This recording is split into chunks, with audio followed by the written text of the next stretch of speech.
I think simply it's trying to push what we discussed before, pushing decision-making down to the organization and getting as close to the customer as you possibly can. I think that's where innovation should come from. It doesn't come from anywhere else. It comes from making decisions close to the customer. And I think you need forum and processes to drive that out. And so in many of the big our big arrangements, we have an innovation team as part of the group to drive thinking, because I don't think you can ask somebody to say, do your job and work hard all day, and by the way, could you just be innovative just after 5 o'clock?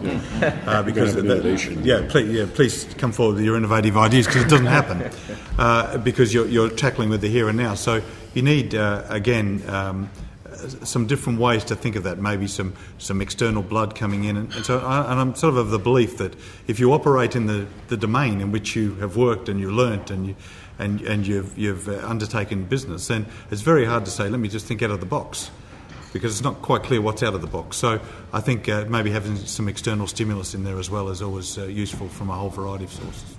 I'd come at that a little bit differently and say the decision-making process, the leading up to the decision-making, because you said, how does decision-making enable more innovation to happen? And the answer is, if you get the decision-making process wrong, you stifle the innovation process, because you create a bureaucracy or some process that's, that requires people to check boxes, go through hoops, do certain things, dance on the head of a pin, and then you'll get a decision making. Versus, so I agree, pushing it down into the organization presumably puts the accountability in the place where it should be, and the people who need to be making those decisions are making them in the context of the work they think they need to do. But, you can't have Innovation Tuesday, like we're going to be Innovative Tuesday.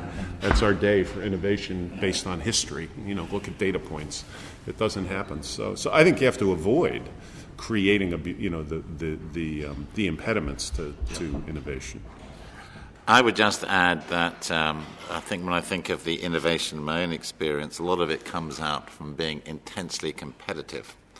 I mean, we, in my old company, benchmarked each of our brands on 2 or 3 other sort of major competitors. And this wasn't a sort of a theoretical exercise. We hated those people. We hated them with a passion. And if Starbucks did something we hadn't thought of, or we used to take that very, very seriously. And fortunately or not, in this country, most of the people in my industry had worked for Whitbread, being the biggest company in hotels and restaurants over the time, and that made the passion even more passionate on both sides. So I think good, healthy competition really drives innovation as well.